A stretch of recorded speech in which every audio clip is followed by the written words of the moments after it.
three variables x, y, and z take values 2, 3, 4 और 5 such that their values are always distinct. मतलब आप इन चार values में से x, y और z को कुछ भी अज्यूम कर सकते हो, बट आपको इनको डिफरेंट अज्यूम करना है.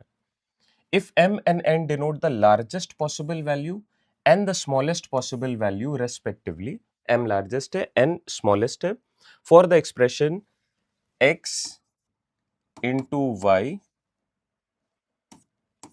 plus z, ठीक है, इस एक्सप्रेशन का जो मैक्सिमम पॉसिबल वैल्यू है that is denoted by m, जो मिनिमम पॉसिबल वैल्यू है that is denoted by n, और आपको फाइनली क्या चाहिए, m माइनस n.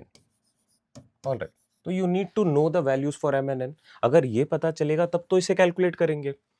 आपके पास वैल्यूज क्या क्या है, 2, 3, 4 और 5 for x, y and z, and all have to be different. अगर मुझे इस चीज को मैक्सिमाइज करना है, इस एक्सप्रेशन को, तो I will be using the largest of the largest values.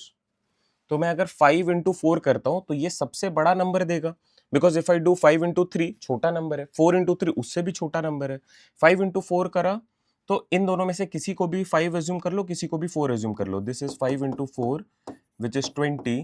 20 पे नेक्स्ट लार्जेस्ट नंबर क्या ऐड कर सकते हो, तो 3, so plus 3, this we get as 23. ये मैक्सिमम वैल्यू है, so I am calling this to be the value for m. Clear हो गया. Now let's work out the value for n which is the minimum value. अगर इसे minimum रखना है पूरे part को, तो मैं छोटे से छोटे वैल्यूज को मल्टीप्लाई करूंगा. Smallest of the smallest number is 2 and 3. 2 into 3 is 6. But जैसे मैं 2 into 4 कर रहा हूं या 2 into 5 कर रहा हूं, ये बड़ा नंबर हो रहा है. So I take x into y plus z, I am calculating the minimum of it. तो मैं यहाँ पे 2 और 3 ले रहा हूं. आप 3 into 2 भी कर सकते हो, उससे फर्क नहीं पड़ रहा. 6 आ गया. अब नेक्स्ट नंबर क्या है जो सबसे छोटा है, मतलब इन दोनों के बाद क्या छोटा नंबर है, 4. So let's add 4 here, and this is collectively 10.